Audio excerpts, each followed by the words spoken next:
자, 의사설이라 그러면 어떻게 합니까? 자, 의사설이라고 하는 것은 약관은 계약의 모델이라는 거죠. 그러면 예를 들어서 내가 아파트를 청약하러 가는데 아파트가 이제 요즘 옛날에는 뭐 동일한 세대에 똑같이 패턴을 했죠. 근데 이제 좀 다양성을 다양성이 있어야 되기 때문에 A형, B형, C형, D형, E형 이런 식으로 해서 여러 가지 형을 만들어 놓고 같은 평수라도 선택하게 만든단 말이죠. 근데 A형, B형, C형, D형이 4개가 있다고 해서 그게 계약의 내용이 아니죠. 그 중에서 내가 D형을 선택했다면 이 A, B, C, D는 계약의 모델이고 그 중에서 내가 D형을 선택하면 D형이 내 계약이 되는 거죠. 그러니까 계약의 모델이기 때문에 우리가 선택하는 절차가 필요하다는 거죠. 이게 뭐냐면 편입의 의사라고 하는 거죠.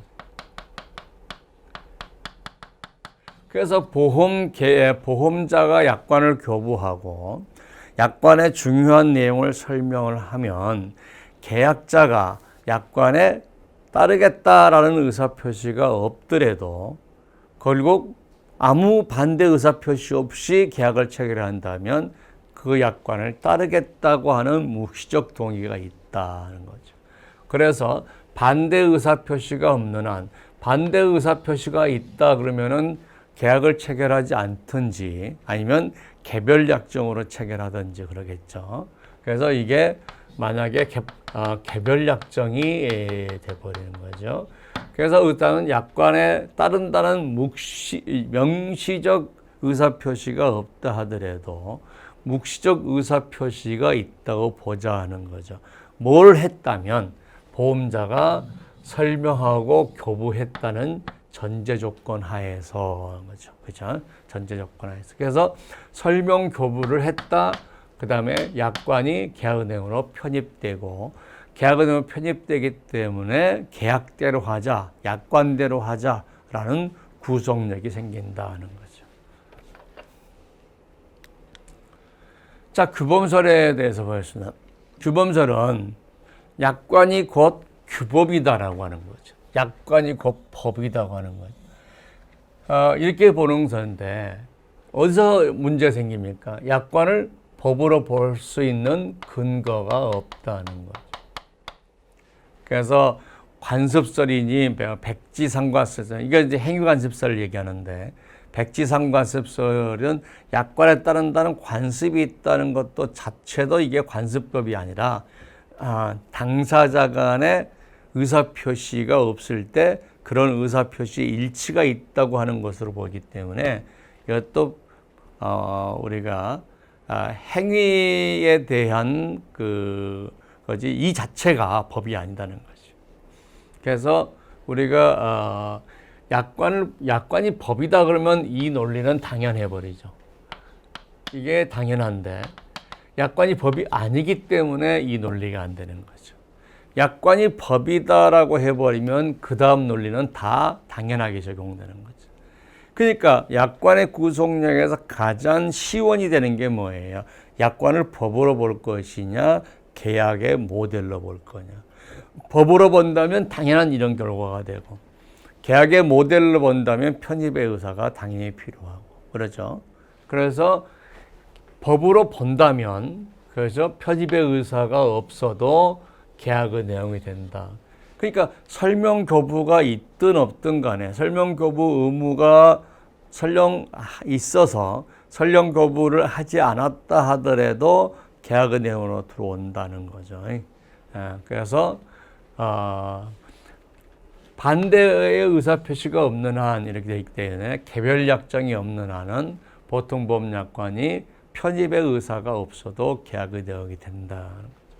그러면 이제 약관이라는 것을 뭐로 볼 것이냐는 거죠. 자, 계약의 모델로 봤다. 자, 우리가 법으로 보았다. 그러면 계약의 모델로 보면 편입의 의사가 있어야 된다는 거죠. 편입의 의사가 있어야만이 이 모델이 계약의 내용이 된다는 거예요.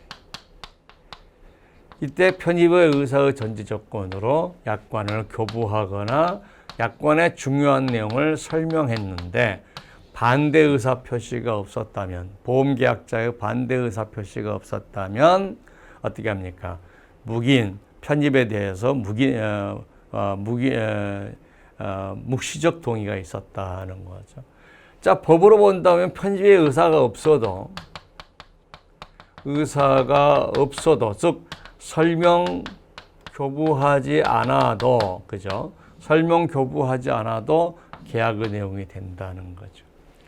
자, 그러면 여러분이 보죠. 가장 보통보험약관에서 중요하게 된 거를, 자, 약관을 계약의 모델로 볼 것이냐, 아니면 법으로 볼 거냐.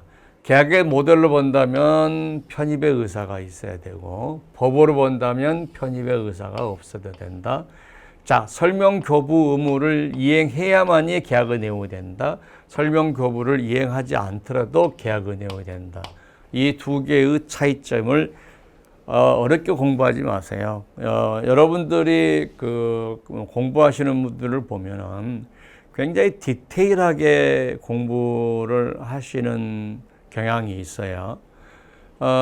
그런데 이거죠. 집을 지을 때 철공공사를 부실하게 해놓고, 철거를 부실하게 해놓고, 그 다음에 미장이나 실내 인테리어만 잘 해놓으면 그 실내 인테리어가 아무리 좋아도 건물이 무너져 버리고 건물이 새고 그런 거죠. 건물이 굉장히 튼튼하다 이거죠. 그래서 뭐 잘 지었다. 그러면 실내 인테리어가 조금 안 좋으면 내가 그건 고쳤을 수도 있는데, 건물 전체가 흔들거리면, 그러나 부실해 버리면 어떻게 내가 할 수가 없는 거죠.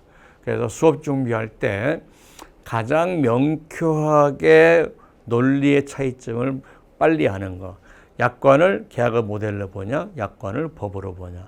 법으로 본다, 설명 교부 의무를 이행하지 않더라도 약관이 계약의 내용이 된다. 설명 교부 의무를 이행해야만이, 약관을 계약의 모델로 보면은 설명 교부를 해야만이 그 다음에 계약의 내용이 된다. 요것이 우리가 의사설, 이게 법규설이다라고 하는 것을 우리가 명확하게 공부하시면 돼요.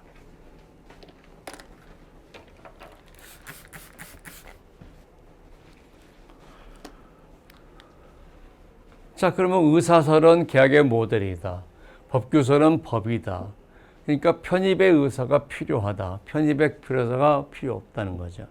그러면 설명 불응의 효과에 대해서 우리가 편입의 의사가 없었기 때문에 취소권도 되지만 계약자는 계약의 내용이 되지 못한다라고 반대 의사 표시를 할 수 있죠.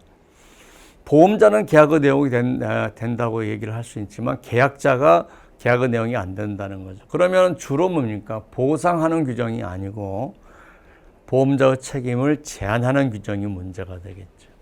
근데 규범설에 의하면 취소는 할 수 있는데 여전히 계약의 내용이 된다는 거죠. 왜? 법이기 때문에 반대 의사 표시가 없는 한 설명 교부하지 않더라도 계약의 내용이 된다. 개별약자는 둘 다 인정하고요. 약관을 잘못 설명했을 때 잘못 설명한 내용이 계약의 내용이다. 의사설. 잘못 설명했을 때 그래도 보통보험약관이 계약의 내용이고 잘못 설명한 내용이 계약의 내용이 안 된다라고 하는 게 규범설의 입장이다 하는 거죠.